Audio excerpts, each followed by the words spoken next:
obviously, lots of questions came to mind as you three were making your presentations.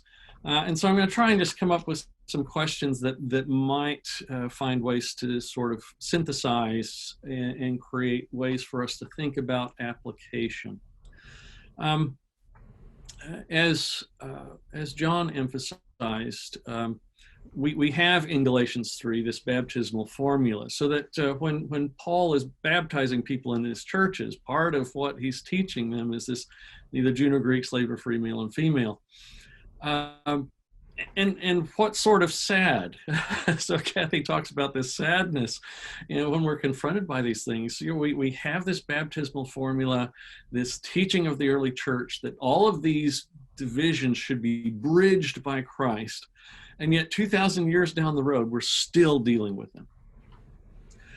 So one of my questions would be, can you think of ways that we could, like the baptismal formula in Paul's churches, create things within sort of the worship service, the practice of corporate worship, that would reinforce this message? And perhaps we might not get the message just as the churches of the last 2,000 years have, but maybe think in terms of what ways could we reincorporate Paul's baptismal teaching into our practice of baptism, or what are some other ways in, say, the regular public assembly to remind the church of either that these divisions should not exist or that we need to bridge these divisions?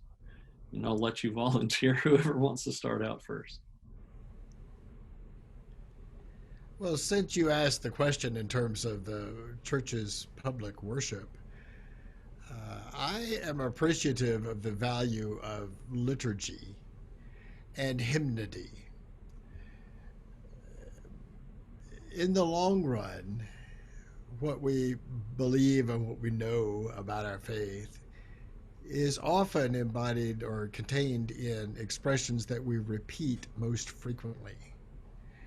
So a good sermon or a good series of sermons won't be as effective as a song that people know, or a piece of liturgy that we repeat. So I think it would be worthwhile for us to look closely at our hymn books and think about issues like gender inclusive language.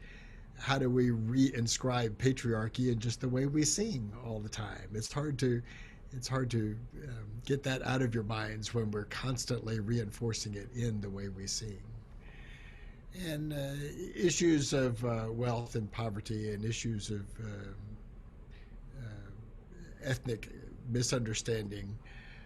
I think if you put it in terms of our worship, it would be a good practice for a congregation to develop a bit of liturgy, even if we're not in a generally liturgical tradition. Right? We don't use the Book of Common Prayer, for example.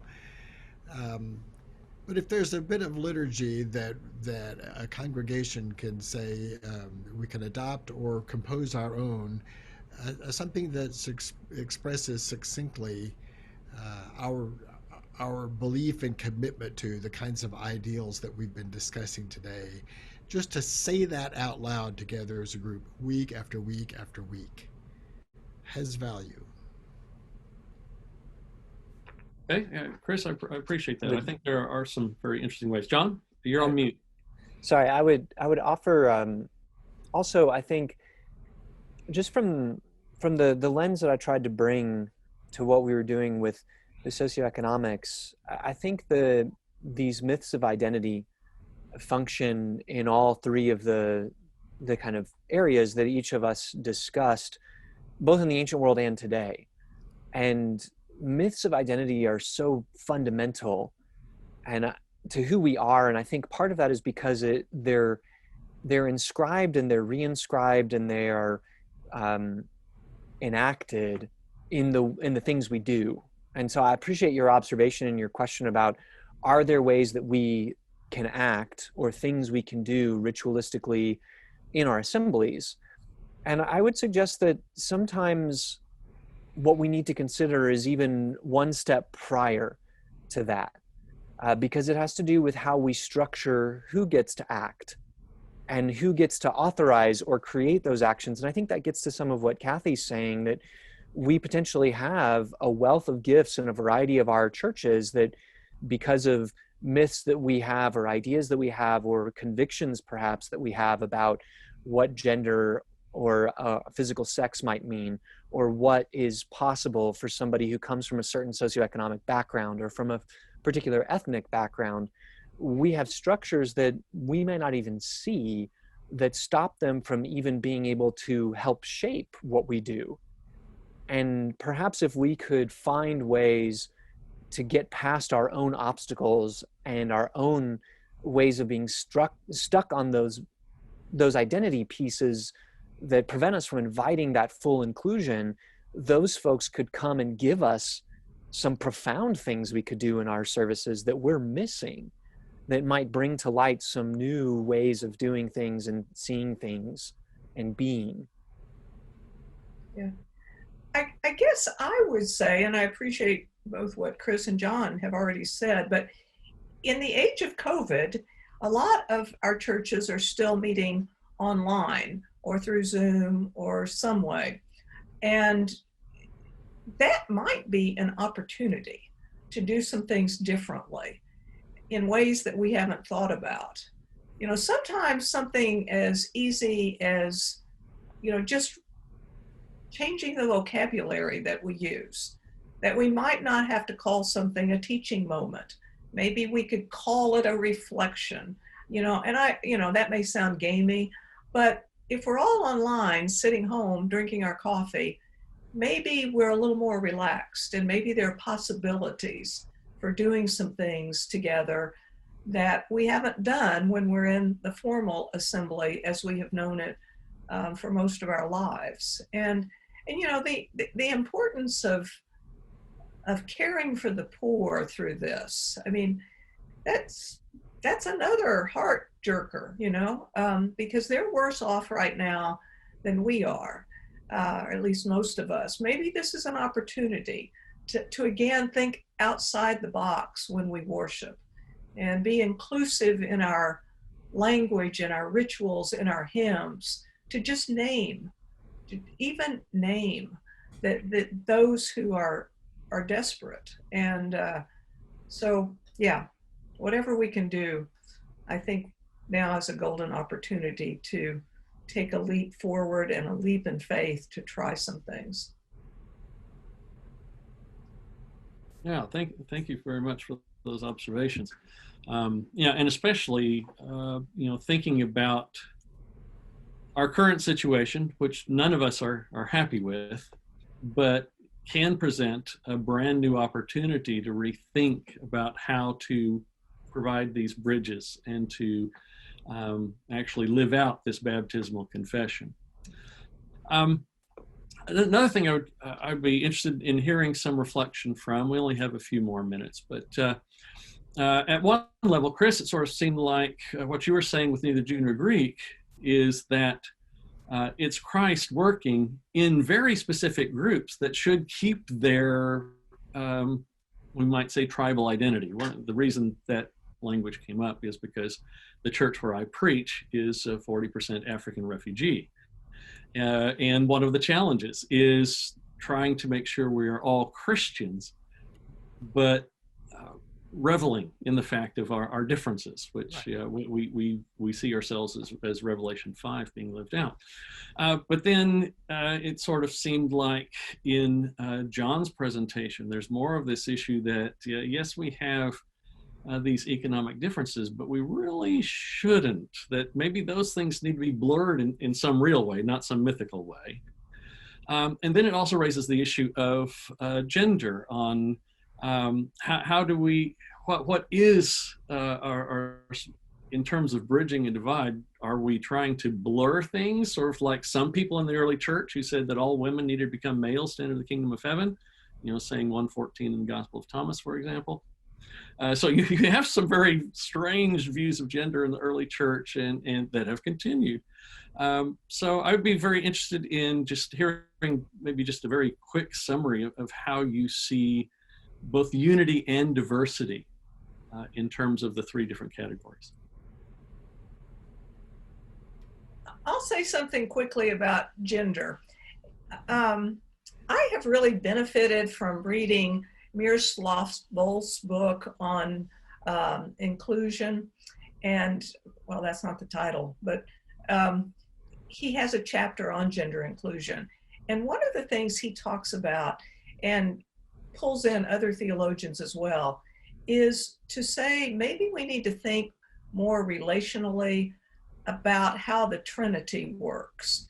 And God, Jesus, the Spirit are different, but they all operate in such a relational way that you can have the difference, but you don't have to merge one with the other, that there can be the distinctions as well. And I think he's still working on that, because toward the end he makes some comment about, this needs to go further.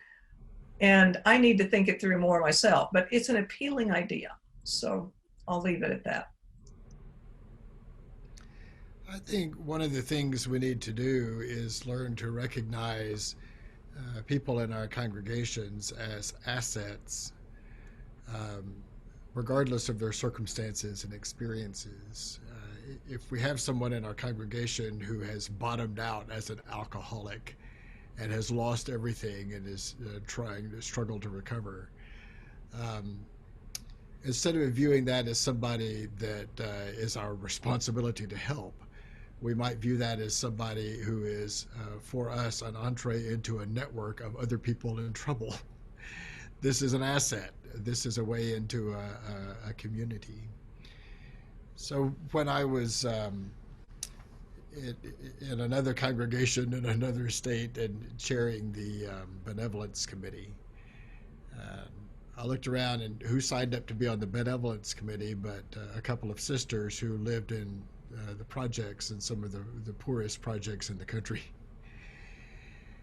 But they signed up to be on the benevolence committee, and they were a tremendous asset for us because they lived in the projects. They knew their neighbors, who was really destitute and who wasn't.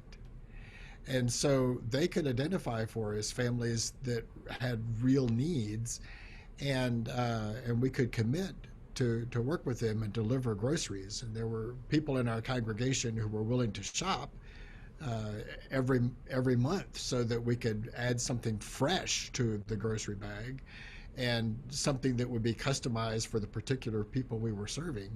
And we could deliver groceries at the last week of every month to families in need, knowing who they were and what their needs were. And our eyes and ears on the ground, our members who lived in the projects would say, okay, they've gotten over the hump, they don't need it anymore. Here's this other guy who's really struggling who could use the help for a while, and they would help us rotate and negotiate our way through serving a really poor and struggling community. These folks are assets for us. John, we've got about 30 seconds. Yeah, I would just add that I didn't take the time to try to do this work in my presentation, but I think our texts provide both thematic connection and also diversity of thought on this. And I think it's because the occasions are different. And so there are probably times in our communities today where we need to pay attention and hold up distinctions purposefully. And there are other times where we need to try to kind of move them out of the focus so that we can connect and be unified when they become obstacles. Because, for example, in Luke, the poor man's poverty is exactly what makes him who the rich man needs. It doesn't need to go away. It doesn't need to be erased. But in Matthew and in some of 1 Corinthians 11, for example, we need to get away from the fact that we have these divides so that we can be one family. So I think it just depends on the occasion. Yeah, thank you for that. Lovely presentations. Very, very grateful for all of you making all the sacrifices to allow this to happen. Very grateful for those that have tuned in and for those that'll watch this after it's been placed online. But, thank you so much, and we will call it a day.